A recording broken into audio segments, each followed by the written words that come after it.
우크라이나 러시아 전쟁이 이제 트럼프가 당선되면은 이제 멈출 거다. 트럼프는 이제 멈춘다고 했거든요. 저는 안 멈출 거라고 하긴 했었습니다만, 그러니까 그렇죠. 네, 실제로 안 멈췄어요. 네, 그 맞추신 건데 어떻게 그렇게 네. 예상하신 거죠?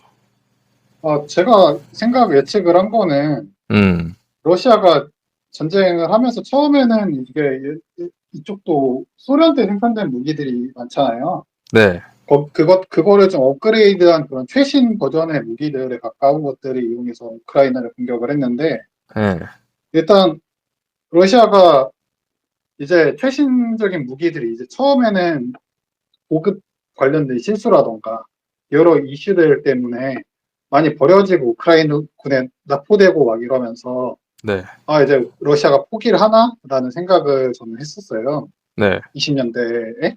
근데 네, 문제는 일단 러시아가 거기서 좀 넘어간 게 일단 동원령을 잠깐 때리고 지금은 동원령이 해제됐는데 네, 동원령을 해제하고 이제 군수 산업을 대폭 증가하기 시작했고 음, 그리고 러시아가 이제 예전엔 70년대, 80년대 생산된 그런 무기들을 가지고 우크라이나를 공격을 하다가 네, 네, 이제 50년대에 개발된 전차들까지 이제 전차는 23년, 24년부터 이거를 투입을 시작했더라고요.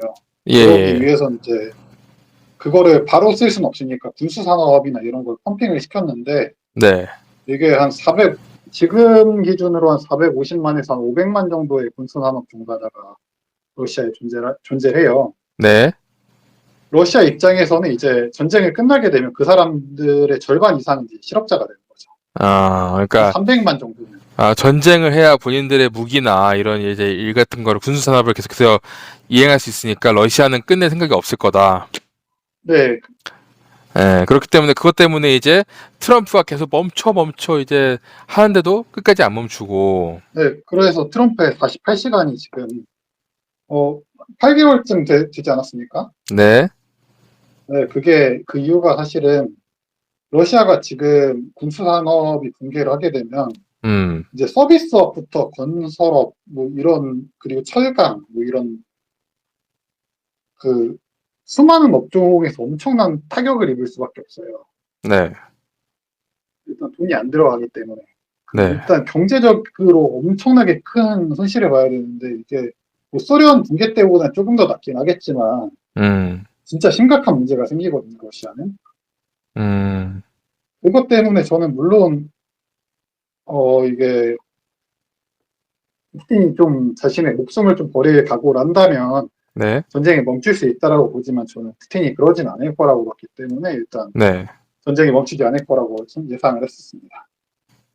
네, 일단 중요한 거는 네, 일단 트럼프가 이제 우크라이나 네, 러시아 관계를 어떤 식으로 정리할지가 약간 좀 이제 관건인데, 그래 네, 또 마침 이렇게 저희가 이제 방송을 하려고 하니까 그 네, 트럼프랑 푸틴의 회담이 있었어요. 네, 3시간 정도. 이거는 네. 어떤 사인일까요?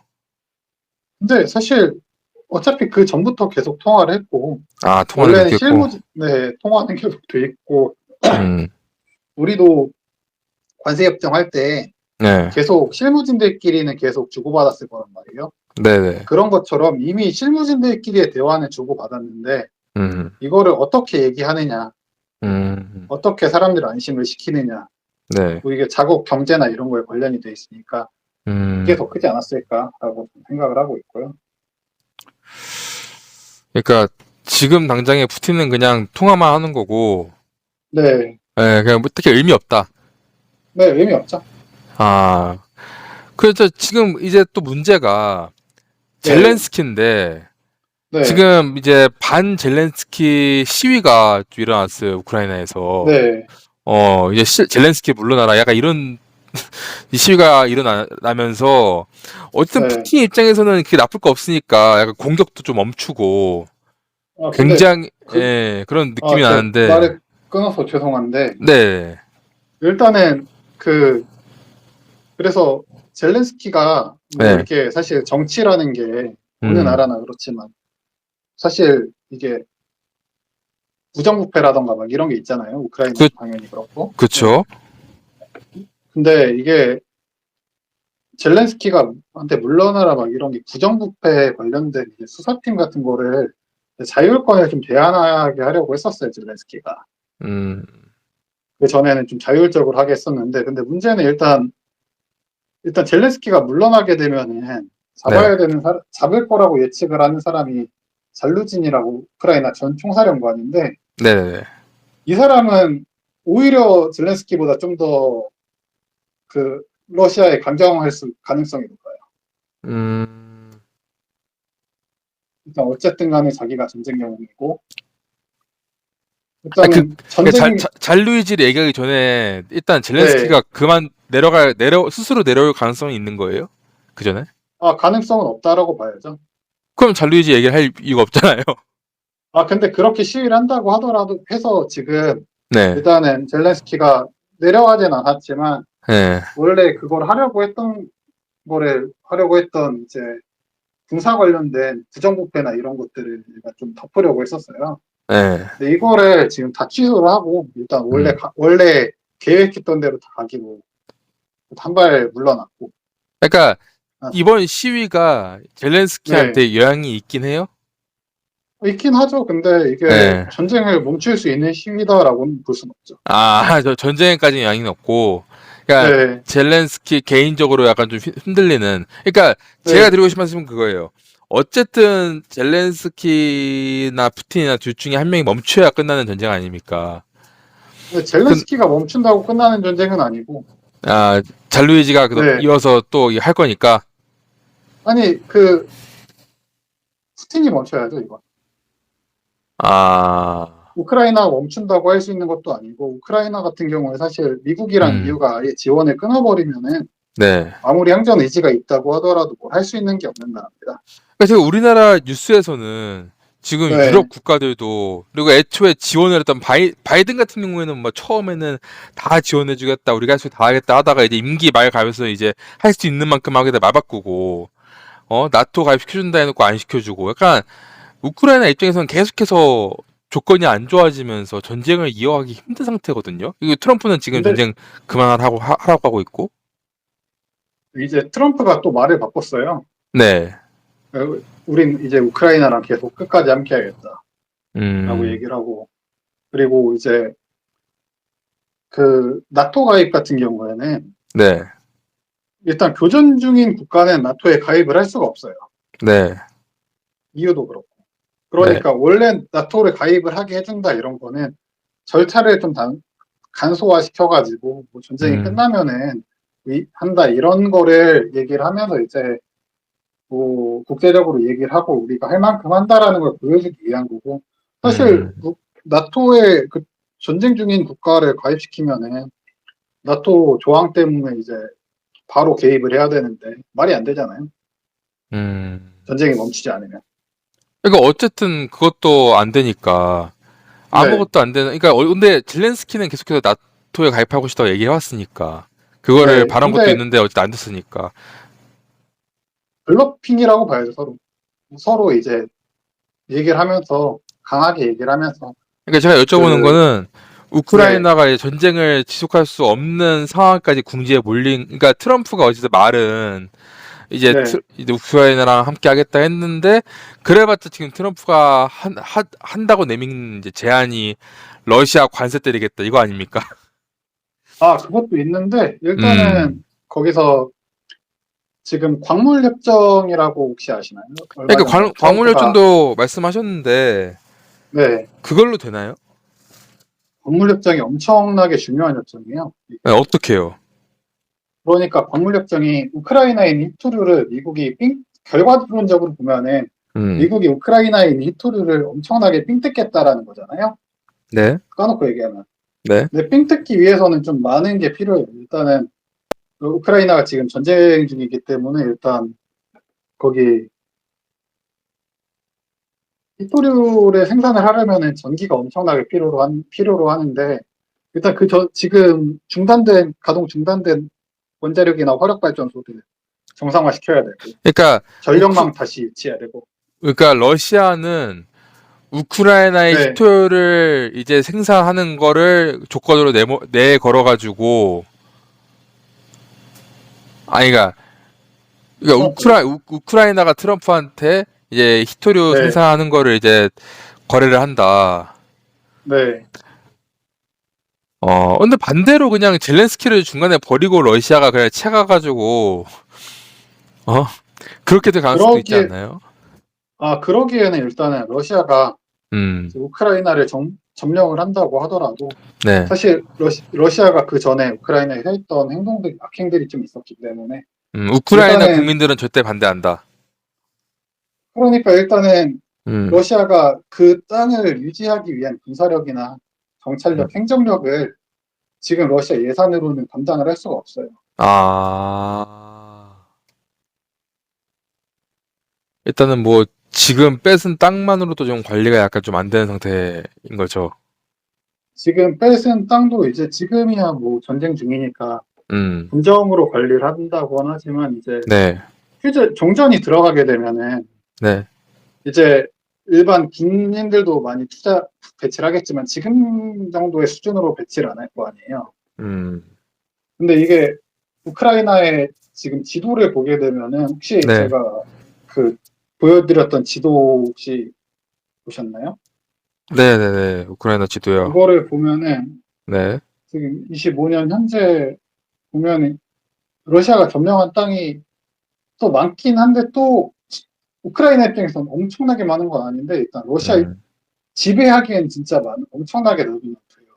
음, 여기에다가 이제 행정력이랑 정찰력을 다 때려박아야 되는데 이것도 지금 러시아는 벅찹니다.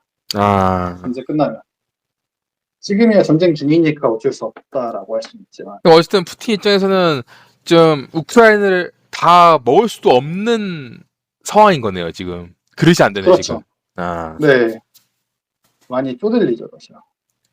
그럼 지금 당장에 트럼프가 푸틴한테 내밀 수 있는 협상 카드는 뭐가 있을까요? 관세 말고. 일단은 지금 러시아와 미국의 무역은 그렇게 크지가 않은데 네. 그 러시아가 지금 그 바이든 때 했던 경제 제재가 지금 북한보다 더 많아요. 음, 석유 가격도 이제 상한가 때리고 그 상한제 뭐 이런 걸 해버리고 네. 뭐 이래서 일단은 그 EU 국가들도 이제 러시아에서 석유나 이런 거 수입을 이제 많이 안 하고 있고 이거를 이제 이란이나 터키, 인도, 중국으로 이제 돌려가지고 이거를 밀수를 하고 있거든요. 음, 근데 지금 트럼프가 이번에 했던 제재가 이제 인도의 관세를 25% 때려버렸어요. 그쵸. 네, 그게 그 이후에 트럼프는 얘기를 한 게 음, 인도가 이제 러시아 석유랑 무기를 사니까 러시아가 내 말 안 듣는 거 아니냐라고 음, 해가지고 했는데 이게 어떻게 될지 모르겠지만 제가 보기에는 트럼프 성격상 자기 과시하는 그런 게 좀 크지 않습니까? 그쵸, 그쵸. 그렇게 되면 일단은 지금 이란은 또 이스라엘이랑 또 사이가 안 좋아서 안 좋기도 하고 이제 좀 정권이 좀 흐지부지되는 막 이런 상황이고 뭐 그렇다면 터키가 있는데 터키 같은 경우에도 이제 관세를 때린다거나 이제 미국 기업들이 투자를 안 하게 된다면 터키도 경제적인 타격이 워낙 심하기 때문에 음, 지금은 터키나 인도, 중국이 그 다른 나라에서 수입한 석유랑 러시아 석유랑 이걸 블렌딩을 해가지고 이거를 유럽이나 이런 나라로 팔고 있었어요. 네. 근데 이제 인도 같은 경우에는 이제 25%의 관세를 때리니까 일단 인도 국영 경유사들은 다 러시아 석유 수입 안 하겠다라고 하고 있고 음, 그러니까 일단은 주위에 있는 그 친구비라고 해가지고 일단 러시아 러시아가 일단 상한가를 로 제한을 받고 있으니까 그것보다 살짝 더 낮게 일단 좀 러시아 친한 나라 친구들은 만약에 한 20% 시중가보다 20% 30% 싸다 하면 20% 싸다 하면 그냥 30% 싸게 이제 공급을 받아가지고 이거를 또 다른 나라의 거랑 섞어가지고 납품을 했었는데 네. 이거를 제한할 수가 있는 거죠. 이거를 그러니까, 제한을 하게 되면 예. 관세를 때려버리겠다. 그거를 제한하면은 관세를 때려버리겠다. 네, 그거를 계속 유지를 하게 되면 아. 그리고 그 첫 봤다가 인도인데 인도가 사실 그러니까 그 쉽게 그러니까 방금 말씀하신 걸 좀 쉽게 정리하면은 네. 기존에 푸틴이 걸었던 그 기름 뭐 제한을 다 풀면은 관세를 좀 줄여주겠다. 약간 이런 건가요? 아, 그러니까 푸틴이 이제 다른 나라를 우회해서 수출을 하던 거를 그쵸. 그 우회 수출로 국가한테 너희가 우리한테 파는 모든 거를 관세를 25%를 때려버리겠다라고 하는 거죠. 아, 말 오히려 안 들으면 더 때리겠다고. 푸틴이 네, 트럼프가 트럼프가 그 러시아 거 석유 사지 마 이러고 있는 거죠. 트럼프가 오히려 그냥 지금 러시아 수출되는 그 모든 것들을 관세를 때려버리면 이제 러시아 기름을 안 쓸 테니까 네, 러시아를 협박할 수가 있다. 그렇게 하고 있는데 사실 협박을 한다고 해도 푸틴이 그걸 들어줄 거라고는 전 생각을 하지 않고 있습니다. 그럼 어떻게 해야 돼요? 우크라이나가 잘 싸워야 좀 방법이 계속, 있나요? 계속 싸우는 것밖에는 방법이 없다는 거예요? 그렇죠. 결과적으로는 관세를 때리는 거는 또 어쨌든 푸틴한테는 별 그게 없고 그냥 네, 무조건 전쟁이 이어지는데, 그러니까 제가 말씀드리고 싶은 거는 그러면은 트럼프 정부가 어떻게 뭐 관세를 하든 뭐 우크라이나를 지원하든, 그러니까 우크라이나를 지원하는 것밖에 답이 없다는 거잖아요, 트럼프는. 그렇죠.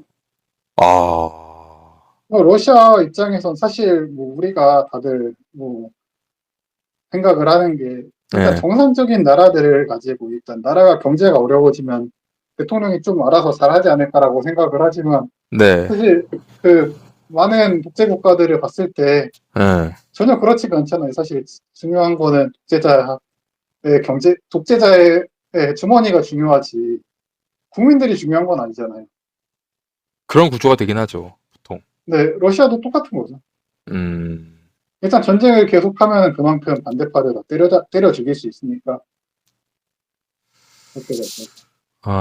근데 지금 푸틴은 뭐 너무 건강해 보여가지고 앞으로도 이제 트럼프 임기 끝날 때까지 너무 건강하게 살아서 계속 독재 위치를 유지할 것 같은데 네, 젤렌스키가 더 문제예요. 그러니까 젤렌스키가 언제까지 버틸 수 있을까요? 제가 봤을 때는 그냥 끝까지 버틸 것 같은데요. 아, 그래요? 네, 젤렌스키도 그냥 뭐 계속해서 왜냐면은 지금 그 시위가 있었는데 그 시위에 대해서 어떻게 뭐 막을 수 없으니까 그거를 뭐. 시위를 예. 근데 그 시위가 일어나게 된 원인을 봐야 되는데 네네네. 젤렌스키의 가장 큰 반대파가 잘루진이에요. 아, 근데 그 시위를 했던 원인 중에 하나가 일단은 뭐 우리나라 분들은 뭐6.25 전쟁 막 이런 거 좀 공부했던 분들은 알 수 있겠다시피 전쟁하면 일단 그러니까 먹을 거 삥땅 치는 게 거나 일단 이런 게 뭐 큼지막한 무기들은 삥땅 쳐도 팔 수 있는 데가 많지가 않아요. 네. 아시죠? 그러니까 네. 뭐 러시아 쪽 좋아하시는 분들은 이제 네. 우크라이나가 삥땅을 쳐서 중동에 파니 많이 하는데 네. 그건 상식적으로 불가능하고 그러면 네. 우크라이나 군에서 삥땅을 칠 수 있는 거는 두 가지 일단은 그 군인들 있잖아요. 네네. 군인들이 일단 입대를 할 거 아니야 전쟁 중이니까 네. 그런 부모들한테 돈을 받아가지고 후방부대로 빼주는 거. 아, 부모나 일단 가족들한테 돈을 보내서. 그러니까 그런 그리고 비리 같은 것들이 다 쌓여서 지금 이제 젤렌스키한테 약간 좀 안 좋게 간다는 거잖아요.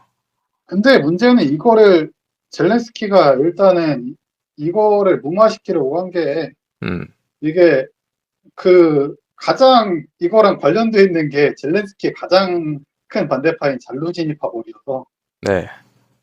그래서 사실 그 젤렌스키한테 경제적인 타격이 있고 젤렌스키 욕한다 해도 이제 수사가 음, 시작되면 이제 젤렌스키 반대파벌이 더 크게 해먹었으니까 아, 그러니까 이게 정리를 하자면은 네, 어쨌든 이제 우리 진서님은 어쨌든 네, 우크라이나 좀 평론가로서 네, 평론가로서 그 트럼프 취임 전부터 계속해서 러시아 우크라이나 전쟁을 끝나지 않을 거자 라고 이제 예상을 하셔가지고 그게 적중을 했어요. 아직까지도 네. 전쟁은 끝나지 않아서 그러면은 네. 이제 젤렌스키도 굉장히 좀 위기에 왔고 푸틴도 이제 관세에 이제 폭탄을 맞고 있는데 그 네. 트럼프가 때린다고 하는데 이게 좀 효과가 있겠냐 했을 때 효과가 전혀 없다. 전혀 어, 없다라고는 할 수는 없는데 제가 음, 얘기하는 건 그거죠. 음, 이게 트럼프가 관세를 때리고 뭐 러시아한테 지랄지랄하고 우크라이나한테 휴전에 한다고 해서 네, 바로 될 수 있는 건 아니에요. 음, 구조적으로.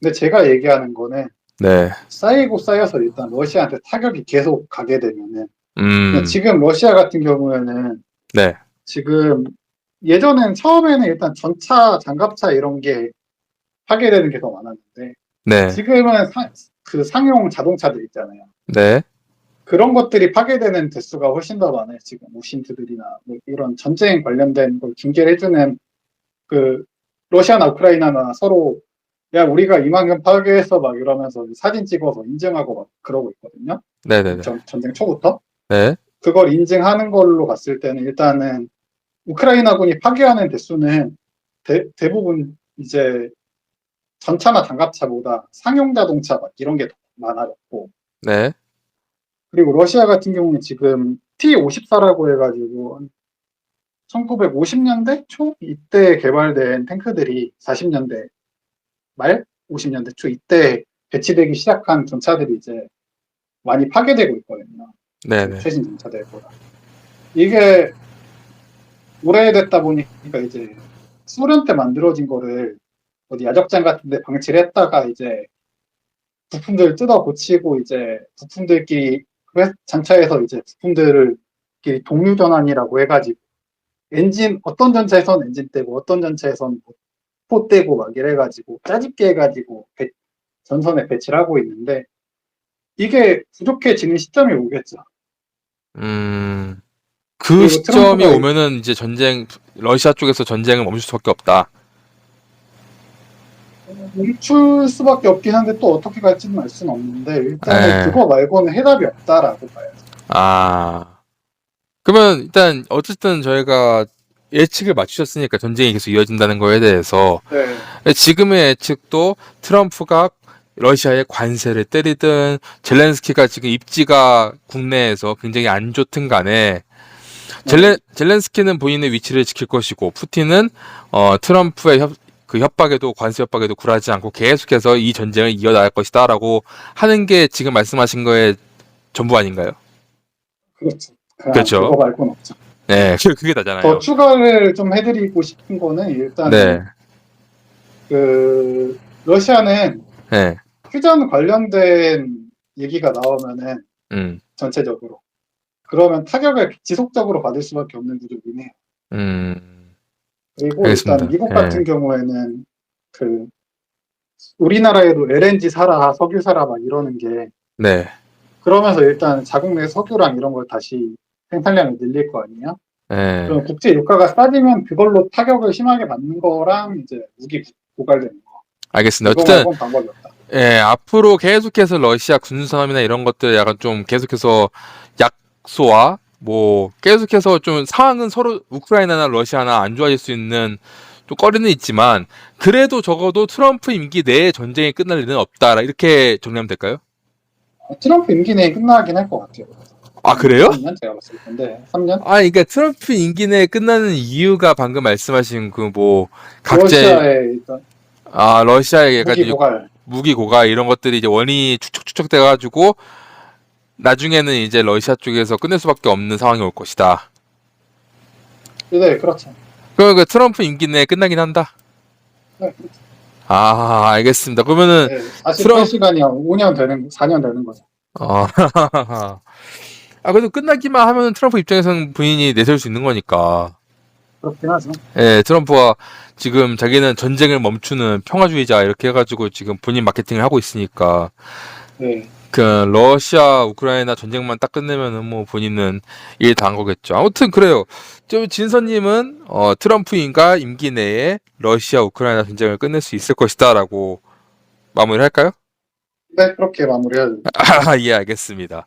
네, 그것도 이제 러시아 쪽에서 끝나게 될 것이다. 이제 그러면은 자, 러시아 우크라이나 얘기는 여기서까지 하고 자, 요번에 이제 우리나라 이제 네, 이재명 정부가 들어가서 가지고 이재명 이제 다른 나라들은 이제 관세 협상이 어느 정도 다 이제 마무리했고 다 이제 트럼프와 네, 회담도 마치고 했는데 우리나라는 네, 아직까지 이제 우리 이재명 대통령이 물론 임기가 얼마 안 되긴 했지만은 네, 트럼프도 아직 만나질 않았고 2주 후에 만난다고 하지만은 어쨌든 네, 이제 서면으로 관세 협상을 대충 마무리가 해가지고 결과가 나왔어요.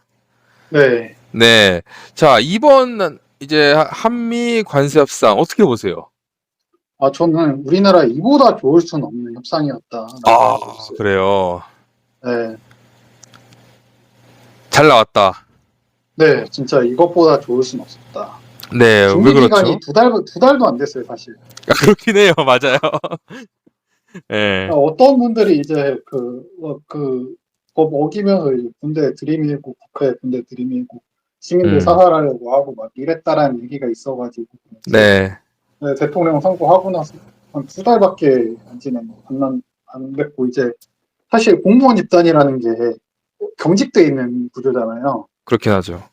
여기다가 이제 사람들, 아무리 대통령이 자기 사람들 때려갖고 한다고 하더라도, 네. 우선은 의견을 관철하고 막 이런 시간이 미친 듯이 필요할 텐데, 음. 두 달 만에 잘했어. 아, 진짜. 두 달 만에 한 것치고는 굉장히 좋은 성과를 가져왔다. 네, 두 달도 아니죠, 사실. 근데 전문가들의 이제 좀 종합적인 평가는 네, 이제 다른 나라랑 비교했을 때 나름 선방을 했다.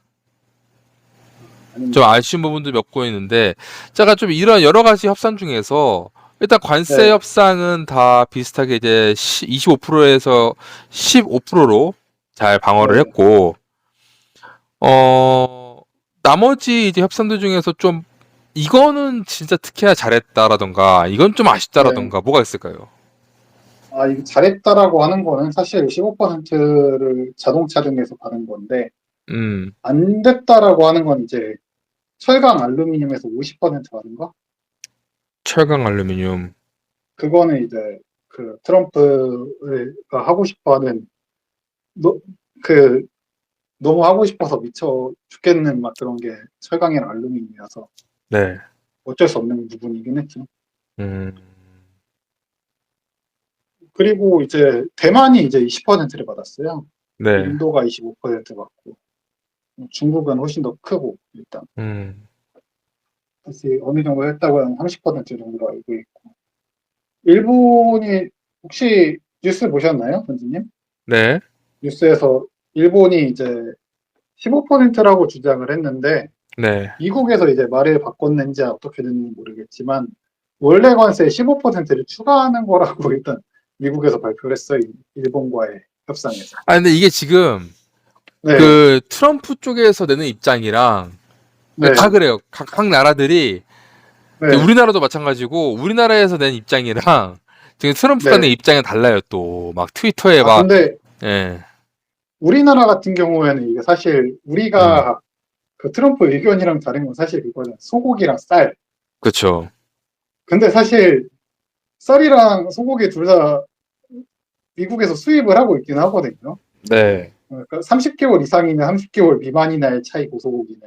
그렇죠. 쌀은 그렇게 그 수입은 하고 있는데 이거를 어디까지 개방을 할 것이냐의 차이인데 이건 사실 음. 그 정치인 특히 포퓰리스트 입장에서는 음. 그거죠. 내가 이렇게 개방을 했다라고 주장을 하는데 안 바뀌었어도 그 개방된 수치를 가지고 주장을 할 수 있는 겁니다. 음. 그래서 일단 어느 정도 차이가 있을 수 있는데 네. 일본 같은 경우는 아예 관세 세율이 다른 거잖아요. 그렇죠. 그러니까 많이 차이가 나는 거죠. 음. 그러니까 제가 말씀드린 거는 어쨌든 트럼프는 지금 아직까지 그러니까 지금 저희가 얘기한 것들은 다 말로 한 거고 뭔가 이제 종이나 이런 어디에 뭐 도장을 찍어가지고 확정된 거라고 하기에는 좀 그렇고 아직 관세도 시행이 안 된 상태고 관세는 어, 시행이 돼가지고 때리고 있어요 지금 8월 아 1일. 바로 1일부터 그 이제 그 2주 후에 이제 이재명 대통령이 트럼프 이제 백악관에 가가지고 이제 네, 회담을 진행할 텐데, 네, 어, 이제 많은 사람들이, 네, 많은 사람들이 아니라 이제 트럼프 본인이 네, 이제 본인은 이제 이 대한민국이 본인들한테 풀 거 다 풀었다. 이제 한국은 네, 우리나라랑 굉장히 이제 뭐, 어? 뭐 이것도 해주고 저것도 해주고 약간 되게 굉장히 이제 우리가 무슨 뭐 다 해주는 식으로 얘기를 하고 있단 말이에요. 본인 트위터에. 네, 네. 자, 어떻게 보세요? 앞으로 어떤 식으로 진행될 거라고 보세요, 이유가? 이게 미국이랑은 좋은 관계를 가지게 될 거라고 예측을 하고 있고, 될 어떤 식으로, 거라고 봐요. 어떻게 해요? 그러니까 사실 뭐 많은 한국의 보수적인 성향의 분들은 네, 한국에 이제 어느 정도의 친중적인 성향이 살짝 있는 거 있으면 이제 미국이 우리를 버리느니 마느니 하는 분들이 계시는데 사실 음, 그건 아니에요. 네, 우리나라 같은 경우에 중국이랑도 어느 정도는 협상의 여지를 둔다고 하면은 네, 일단 미국 입장에선 우리나라를 지금 버리기가 상당히 힘든 상황이어서 중국을 견제하는 입장에서는 네, 그래서 사실 우리가 예전에 그 박근혜 정부라고 네, 그때는 그분도 좀 탄핵을 당하셨던 분인데 음, 그분 때는 막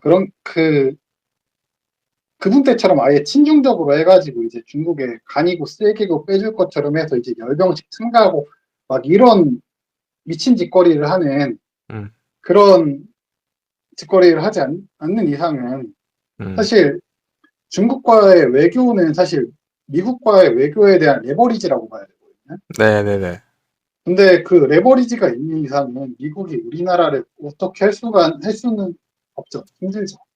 음, 그러니까 미국한테 간이고 쓰기고 다 빼준다라고 하면 사실 미국은 뭐 장사하는 분들 같은 경우는 이거 독점을 하면은 어느 동네를 가격 얼마든 올리든 상관없잖아요.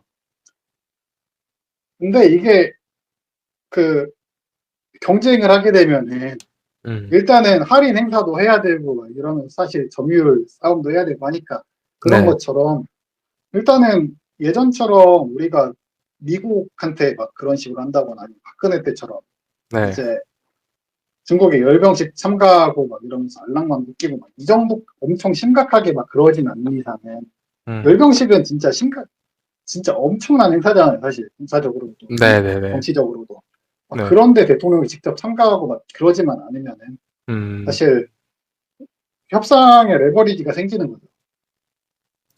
혹시 그렇기 그럼, 때문에 네, 네, 상당히 좋게 될 거라고 보고 있습니다.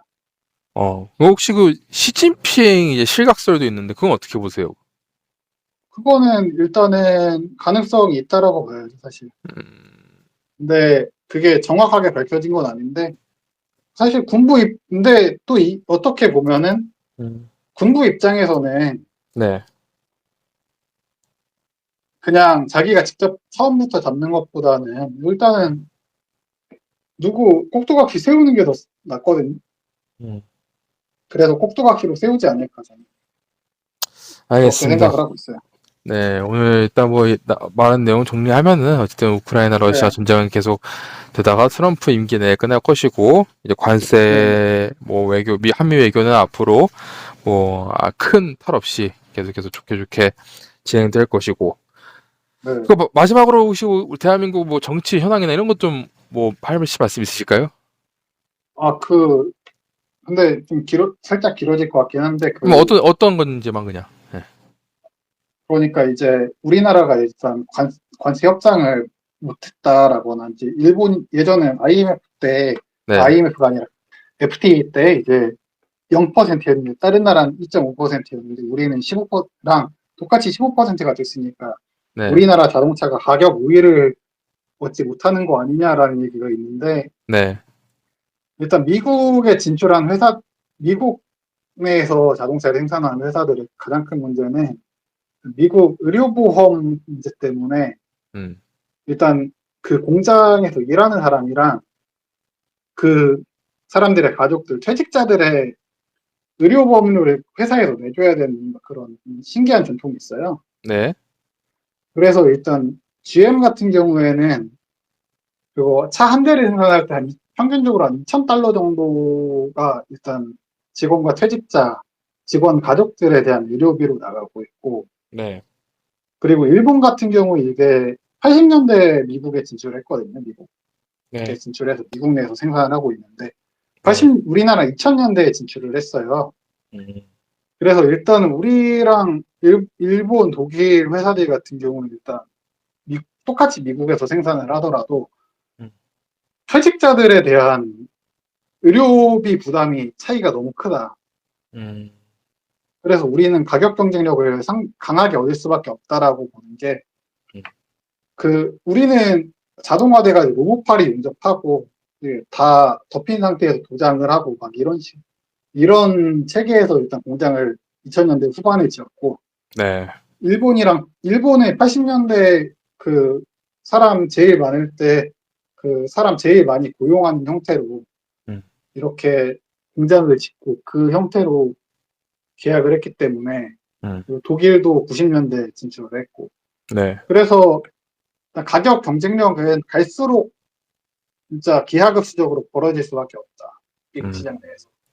그러니까 근데 뭐 우리는 네. 15%로 했기 때문에 일단은 미국 시장은 우리가 장악할 수밖에 없는 구조적인 그런 게 있다라는 거고.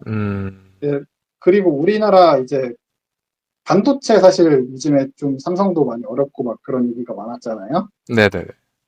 근데 이제 거기 대만이 지금 관세를 20%를 받았어요. 그러니까 우리가 수입 수출을 할 때 5% 관세 더 이득을 보고 있는 거죠.